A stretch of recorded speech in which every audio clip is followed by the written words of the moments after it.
Bueno, buenas tardes nuevamente. Es un placer tener hoy a un entrevistado de lujo, como ya lo tuvimos en realidad en el programa anteriormente, pero hoy vamos a concentrarnos en otros temas. Nuestro invitado de hoy es Eduardo Pastrana Huelvas, doctor en Derecho de la Universidad de Leipzig y abogado de la Universidad Santiago de Cali de Colombia. Ha sido rector y director de investigaciones de esa universidad y actualmente es profesor titular de la Pontificia Universidad Javeriana de Bogotá. Eh, no me voy a extender con todo el currículum porque es demasiado extenso, justamente, valga la redundancia, pero es un miembro del Consejo Académico de CRIES, entre otras cosas, y hemos publicado conjuntamente en abundancia sobre distintos temas de relaciones internacionales, tanto vinculados a los de Colombia como a básicamente a la transición global y hacia dónde se encamina el nuevo sistema internacional. Bueno, dicho esto, Eduardo, bienvenido, gracias por tu tiempo. Y yo te había dicho de que habláramos de Colombia, pero creo que vamos a hablar de Colombia y de muchas cosas más, si estás de acuerdo. Empecemos por Colombia. Perfecto. Aquí tenemos una situación de cambio y transición política muy importante, de un gobierno de izquierda a un gobierno el recientemente electo de Abelardo de la Espriella, de derecha, pero que ha aparecido más como un outsider que como la derecha tradicional colombiana. Y aquí la gran pregunta es cómo ves esta transición, cómo se va a dar, porque ya hay cierta resistencia, desde luego muchas de las cosas que había planteado el gobierno de Petro van a quedar en suspenso, va a haber una nueva agenda, y me gustaría escucharte un poquito hablar sobre cómo va a ser esta transición y qué va a cambiar en Colombia a raíz de la elección de Abelardo de la Espriella. Bueno, gracias Andrés por tu pregunta. Yo comenzaría señalando lo siguiente respecto a los demás países de Sudamérica fundamentalmente. Colombia llega tarde a los ciclos políticos del siglo XXI. Por ejemplo, fue el último de la región que tuvo un presidente de izquierda, después de más de 200 años de historia republicana, mm, después de que el resto de Sudamérica había tenido presidentes en el marco de la llamada María ola Rosa, o marea eh, rosa. claro. Hay muchas explicaciones al respecto. Algunos señalan, y quizás esa sea una de las variables más determinantes, es el, el impacto que el conflicto armado interno ha tenido en las dinámicas políticas y sociales internas de Colombia. Cuando Juan Manuel Santos logra firmar el acuerdo con las FARC en el 2016 y se termina, digamos, el movimiento guerrillero más antiguo del mundo y más grande que existió en el hemisferio occidental, se abre el espectro político, porque hasta allí veníamos de gobiernos liberal conservadores de derecha. El último gobierno duro fue el de Álvaro Uribe, con su política de seguridad democrática, y la prioridad siempre fue la seguridad, buscar la paz, recuperar el control territorial y, por supuesto, la apuesta tradicional de las élites, sobrevivir manteniendo los privilegios históricos que habían usufructuado a lo largo de la época republicana.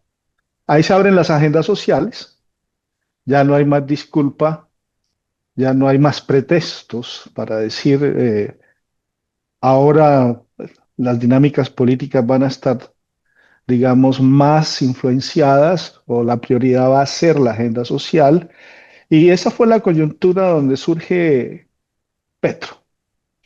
Petro llega, aprovecha unas nuevas expectativas que se están dando a partir del acuerdo de paz. Hay una apertura de los distintos movimientos sociales que durante los gobiernos de Uribe fueron criminalizados, porque Uribe criminalizó la izquierda, criminalizó la protesta y toda aquella protesta, todos aquellos reclamos que se dieran de los grupos de la organización civil o de los grupos defensores de derechos humanos, del medio ambiente, o las minorías étnicas o los movimientos de izquierda tradicionales o los sindicalistas eran cómplices del terrorismo porque apoyaban a las FARC. Pero eso desaparece y Petro aprovecha ese anhelo histórico de agendas sociales reprimidas como la búsqueda, por supuesto, de un mayor acceso a la educación, una reforma al sistema de salud, la generación de empleo, la formalización del empleo, una reforma pensional, bueno, todo aquello que hace parte de las agendas aplazadas y de la gran deuda histórica que tiene Colombia en su historia o las élites colombianas con respecto a la mayor parte de su población. Petro llega, logra invocar, logra entender ese eco, hace las propuestas de cambio en los distintos ámbitos que yo señalo, pero Petro fracasa. Y Petro fracasa no porque las agendas fueran válidas, porque por eso llega a la presidencia, por eso se da un primer acercamiento de casi llega a ser el presidente electo en el 2018, pero ya en el 2022 logra acceder a la presidencia de la República de Colombia. Pero Petro fue un mal gestor.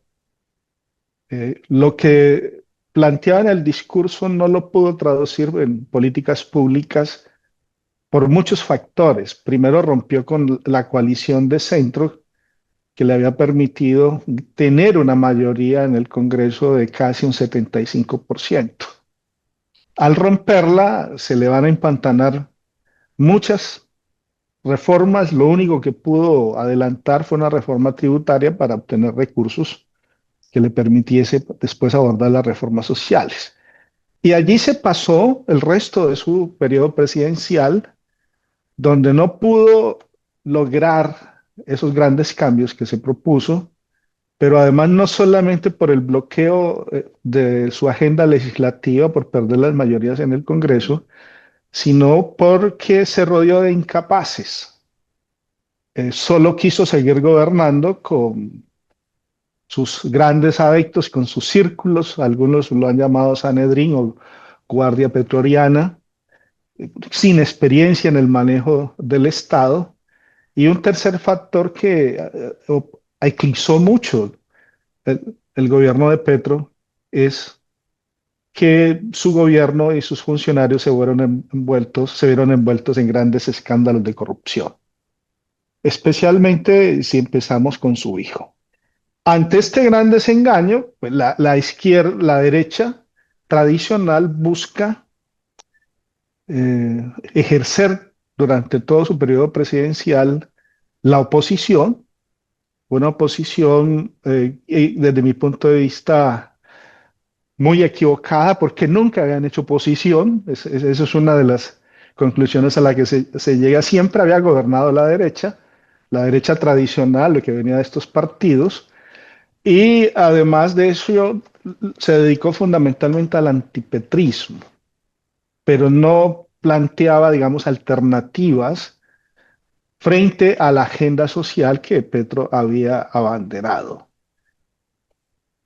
La corrupción, pero además el fracaso de uno de los intentos de la llamada paz total de Petro, de buscar llegar a la culminación de un proceso de paz con la última guerrilla, con el Ejército de Liberación Nacional, el ELN, que cuando Santos firma con las FARC en el 16 solamente tienen 1.500 combatientes y los remanentes de los grupos o bandas criminales han sido denominados como grupos armados organizados de las fallidas desmovilizaciones de los paramilitares durante el gobierno de Uribe en el 2006 y de las disidencias de las FARC, que fue un 5% de los combatientes de las FARC, fundamentalmente el Frente 1 del bloque oriental, que no se acogieron a las negociaciones de La Habana y ya estaban muy contaminados con el negocio del narcotráfico y mantuvieron el control territorial y empezaron una lucha por expandir su dominio para disputarle a las bandas tradicionales criminales el control de la siembra, el procesamiento y la exportación de la cocaína hacia Centroamérica. Petro llega, dice, en 3 meses voy a resolver este problema con el ELN, no habrá ELN, y abre también diálogos con estos grupos no políticos, sino criminales, aproximadamente, aproximadamente unos 55, busca plantear unas leyes de sometimiento, pero fue un proceso muy improvisado. Y allí en Colombia tenemos una historia en que los únicos procesos de paz exitosos han sido los llamados procesos diseñados o estructurados, donde primeramente hay una negociación previa, exploratoria, entre las partes, se logra una agenda de negociación, se establecen una serie de protocolos y de acuerdos para las verificaciones de los acuerdos que se van dando y se establece un momento para que haya un cese al fuego, pero el Estado nunca abandona la ofensiva estratégica, que fue lo que hizo Santos con las FARC y lo que hizo también Barco en el 90 y Gaviria a partir del 91 que condujo a la desmovilización del M-19, la guerrilla donde vino Petro, pero también del Partido Revolucionario de los Trabajadores, del Quintil Lames y del el Ejército Popular de Liberación, que fueron las guerrillas que se movilizaron en 1991. Fracasaron los de Pastrana, en el ya conocido, del 98 al 2002, y fracasaron también los de Betancourt, que quiso entre el año 1986 y 1988. ¿A qué condujo esto? A un deterioro de la seguridad en la periferia del país, en los ceses al fuego voluntario por parte del Estado le permitieron a estos grupos aumentar su número de combatientes o de miembros, se fue perdiendo control territorial, aumentaron los delitos como desde la extorsión, los atentados a la fuerza pública, a la infraestructura crítica del país, y llegamos al punto de que el Estado volvió a perder el control de los 1.200 municipios que tiene, llegó a perder el control nuevamente de un 30% de los municipios. La derecha entonces trata de asumir estas banderas, pero buscando un poco el centro porque no sabía que lo podía ganar solo. Me refiero a la derecha de Uribe, a Mm, los partidos correcto. Sí, tradicionales, sí. pero resulta que por la mitad se mete Abelardo de la Espriella con un discurso mucho más agresivo, mucho más de mano dura, una combinación en términos de seguridad a los Bukele, pero también con tintes trumpianos, Ujú. de no negociación, de confrontación directa y en términos de seguridad, pero también en términos de recorte del Estado, un tanto el discurso de Milei. Entonces va a ser una combinación en lo económico y en la reestructuración del Estado a lo Milei, pero en temas de manejo de la seguridad al tipo Bukele, y eso caló. Ok, ahora nos vamos a meter un poquito más con de la Espriella, pero me quedaban dos o tres preguntas todavía colgadas con respecto a la gestión de Petro. Me parece que son importantes para entender por qué gana de la Espriella. Primero, tú decías la incapacidad de gestión que se dio por haberse rodeado de un grupo de gente que no tenían esa capacidad. Y ahí la pregunta es, bueno, pero no venía ya con una experiencia de gestión con la alcaldía de Bogotá en su momento que le hubiera permitido conformar un equipo, en el caso de Petro. Primera pregunta. Y segunda pregunta es, ¿hasta qué punto el tema de la agenda que predominó ya llegando a las elecciones y en función del fracaso de la paz total era el tema de la seguridad? Te la dejo picando ahí. Sobre la primera pregunta, eh, había sido alcalde de Bogotá, pero ha sido la peor alcaldía en la historia de Bogotá. Es decir, a pesar de haber sido una administración pésima, sin logros, de cometer una serie de errores desde la recolección de la basura hasta no terminar obras públicas que venían desarrollando, y también de rodearse de personas muy fieles, pero sin desconocimiento del manejo de la cosa pública, Ujú, la capacidad de retórica, el liderazgo de Petro, porque Petro ha utilizado algo y aquí quiero empatar. Finalmente en la segunda ronda se presentaron dos líderes con un libreto populista muy bien incorporado a su estrategia política. Es decir, me explico, la capacidad de construcción discursiva de Petro, su carisma y su poder de convencimiento en que las élites no lo dejaron gobernar, que las élites y la oligarquía tradicional, y ahí se refería o a las cortes o a los partidos tradicionales dentro del Consejo de Bogotá, que eso lo va a hacer también en su presidencia en el Congreso, y por supuesto también la gran prensa se convirtieron en obstáculos para evitar que él le cumpliera al pueblo.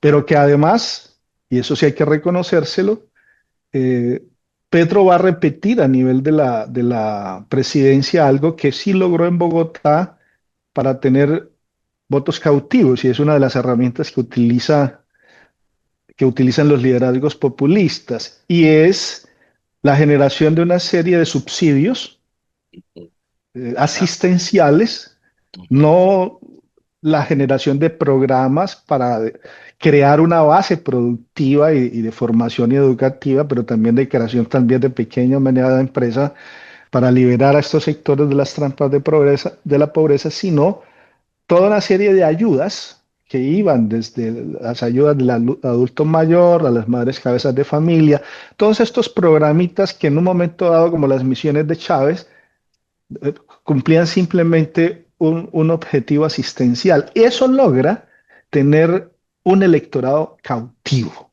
que es un electorado que va a ser clave también para su elección presidencial. Pero su alcaldía en términos de gestión fue desastrosa. No logran adelantar lo del metro ok, de Bogotá, no logra construir.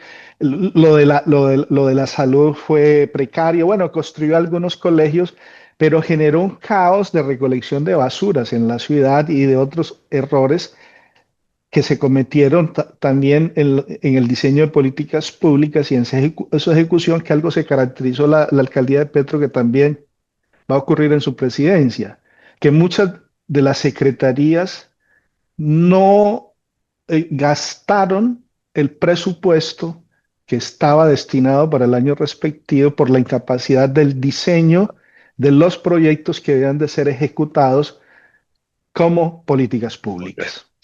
Vamos a la segunda pregunta entonces. Eh, ¿Cómo lo ves? Lo de la paz total. Lo de la A paz ver, total, que pone quizás en un primer lugar en la agenda el tema de la seguridad en el mismo momento del proceso electoral, ¿no? va a convertirse en prioridad en la última fase de la campaña electoral. A ver, yo he recogido dentro de las discusiones que hemos tenido la Colombia de mayo y junio del 2026 no es la Colombia del mayo del 2002 cuando eligen a Uribe presidente. ¿Qué es lo que quiero decir? El deterioro de las condiciones de seguridad no son las mismas. Eh, las de Uribe era una situación tan crítica que se llegó a definir en cierto momento que Colombia tenía o cumplía ciertos criterios como Estado Ujú, fallido. Acá no. acá hay una pérdida de control territorial en algunos sectores, hay errores que se cometen porque se decretaron por parte del Estado una serie de ceses al fuego, esperando buena voluntad de estos grupos para continuar los diálogos y buscar una salida negociada, pero fueron utilizados para el fortalecimiento de sus capacidades, tanto en hombres como en armas, y la expansión territorial. Y Petro comete un error y es que frena en las operaciones tácticas de la fuerza pública, es decir, tanto del ejército como de la policía. Pero además a esto se suma en el discurso que va a articular la derecha, en que Petro intencionalmente, desde que empezó su gobierno, debilitó las Fuerzas Armadas a través primero de purgas que hizo de generales de la policía, sobre todo de aquellos generales encargados de la inteligencia en la lucha antinarcóticos, y obviamente de los generales del ejército con capacidad de dirigir las operaciones en contra de estos grupos que habían adquirido experiencia en los últimos 30 años, desde que habían iniciado su carrera de oficiales.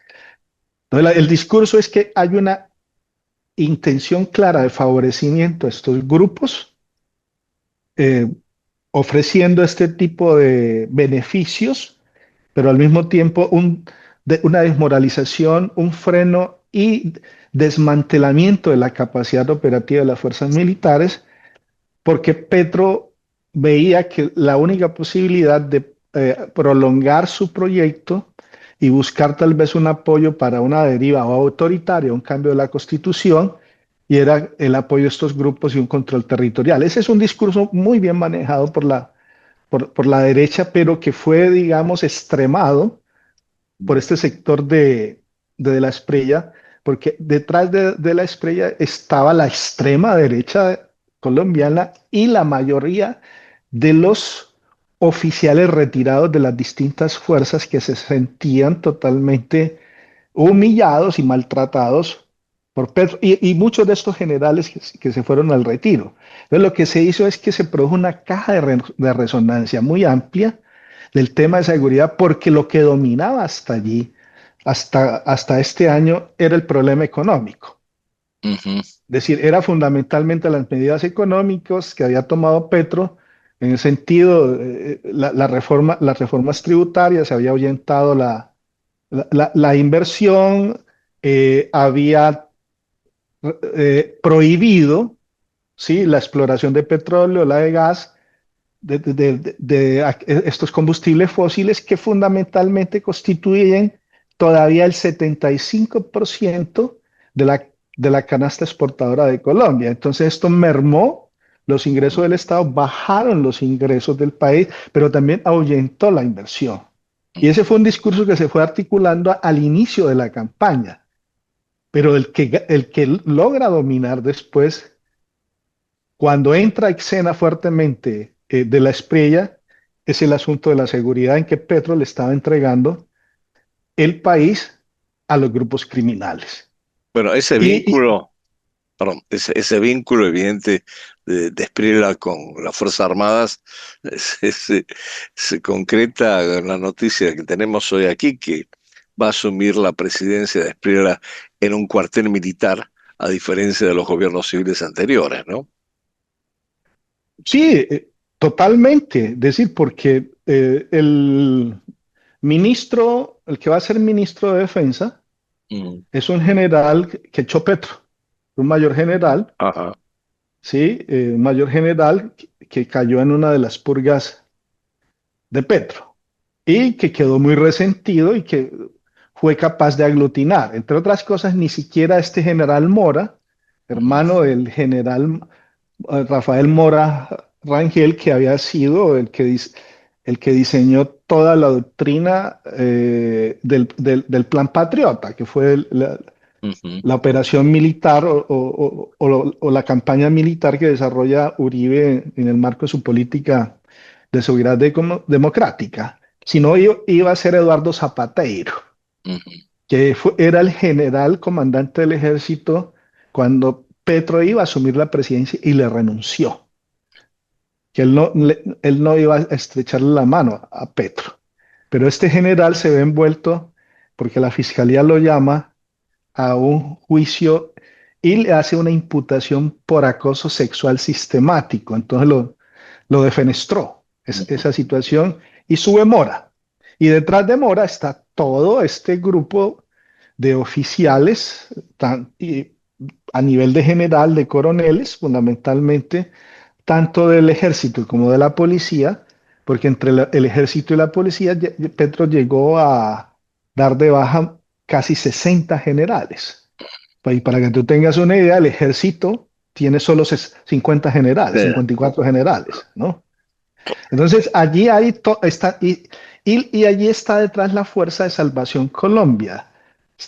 ¿Dónde son los nietos de Laureano Gómez? Lo más extremo del Partido Conservador Histórico. Lo característico de esto es que de la Espriella logra aglutinar y romper por dentro el uribismo.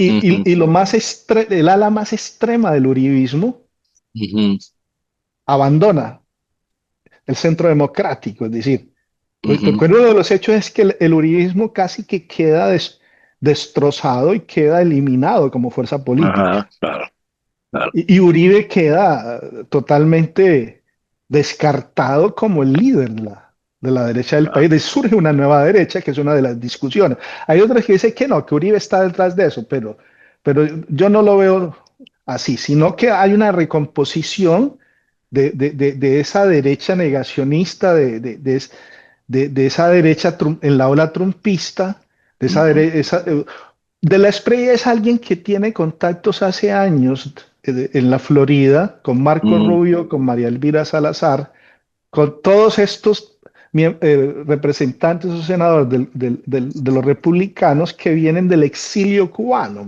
Claro, claro. más radical, ¿no? Pero déjame hacerte una pregunta. Vimos bien cómo se ha desarrollado este vínculo con el tema de la seguridad en la agenda.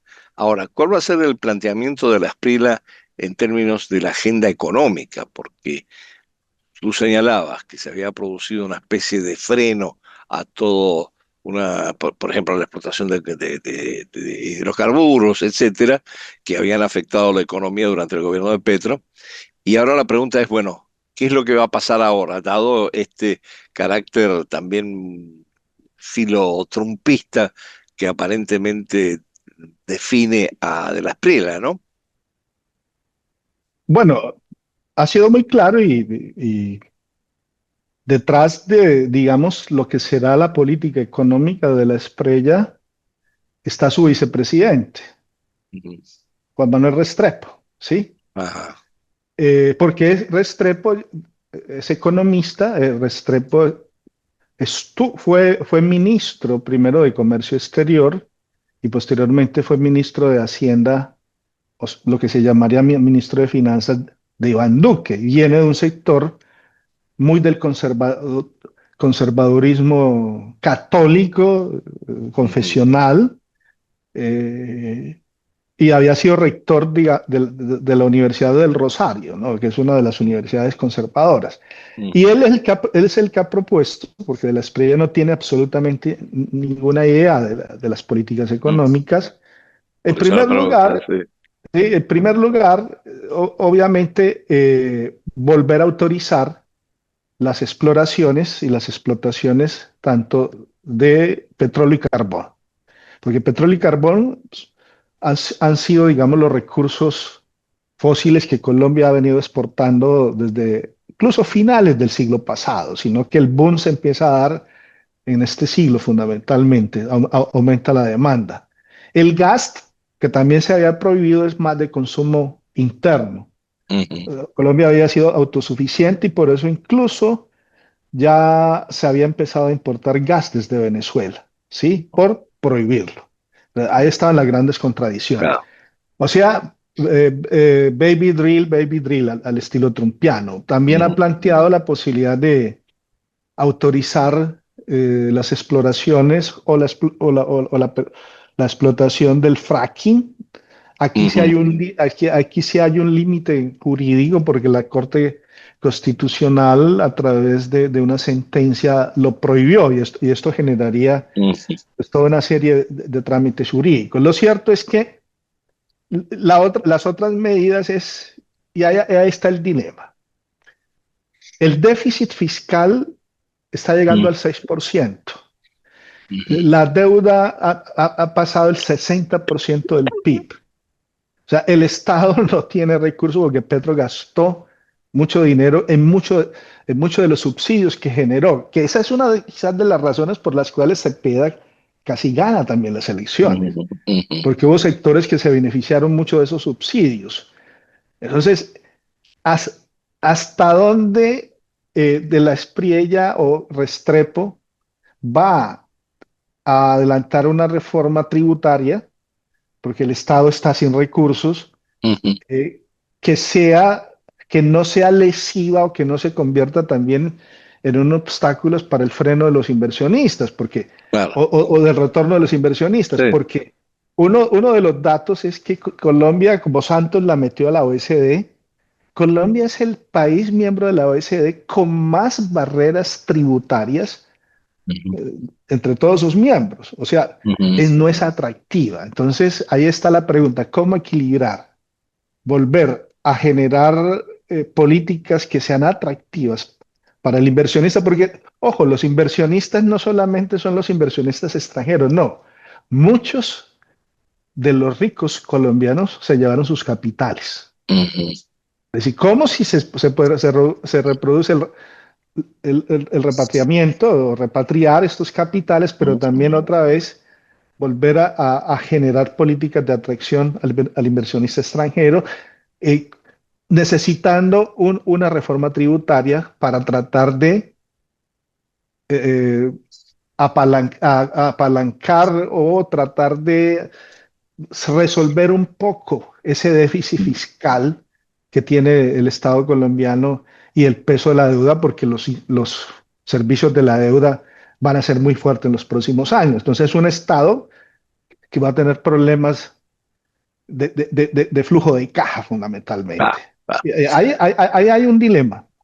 Ahora, las otras medidas, por supuesto, es la empresa más importante del Estado colombiano se llama Ecopetrol.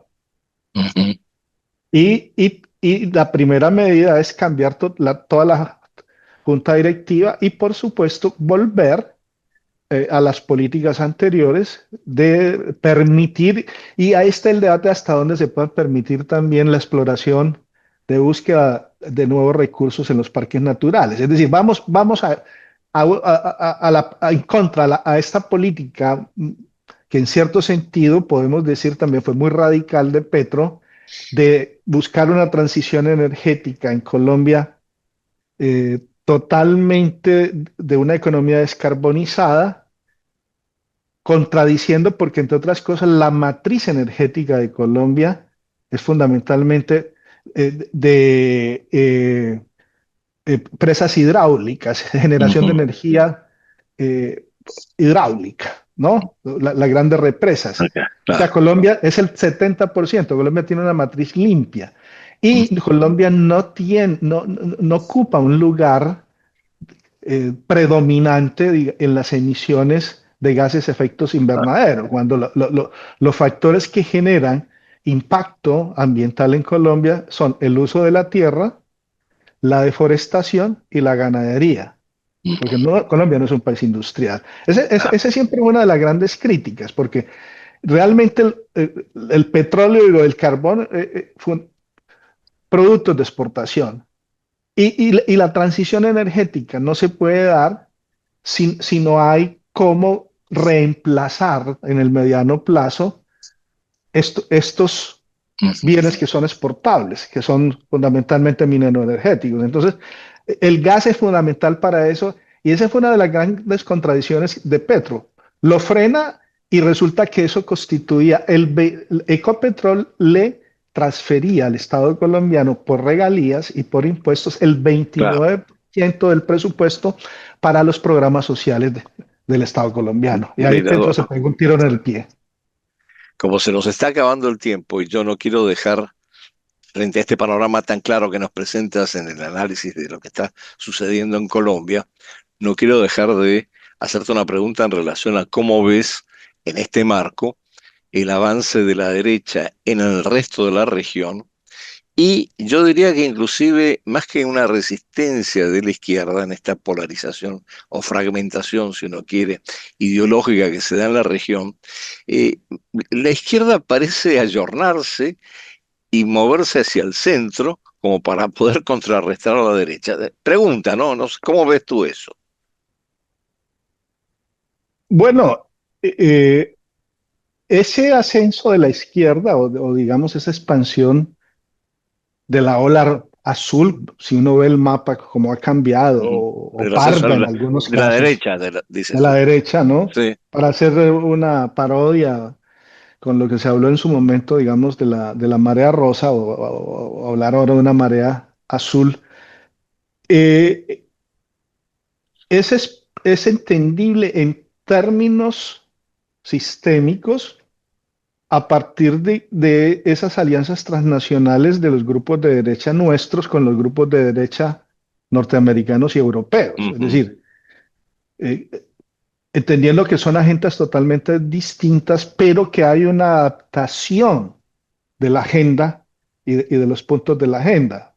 Por ejemplo, la batalla cultural. Entonces, todas estas actitudes contra las llamadas ideologías de género, Ujú. contra el wokismo, el tema de cierto negacionismo en cuanto al cambio climático. Nosotros no es que tengamos tanto el problema de las migraciones como los tiene Europa, pero sí contra el matrimonio igualitario, eh, las banderas de la seguridad, la mano dura, por los temas también de criminalidad interna. Es una derecha que adapta esos discursos de la extrema derecha europea y de la derecha trumpista, lo acomoda, digamos, a sus objetivos políticos internos, aprovecha precisamente descontentos ciudadanos frente a la izquierda que ha gobernado por motivos de no haber resuelto eh, las demandas sociales, pero Sí, también por casos de el corrupción, voto castigo, digamos. el voto castigo, Sí, pero que sí fue muy apuntalada por algo, y es la llegada de Donald Trump al poder y la intervención directa de los Estados claro, Unidos que funcionó en muchos países. claro, claro. ¿Sí?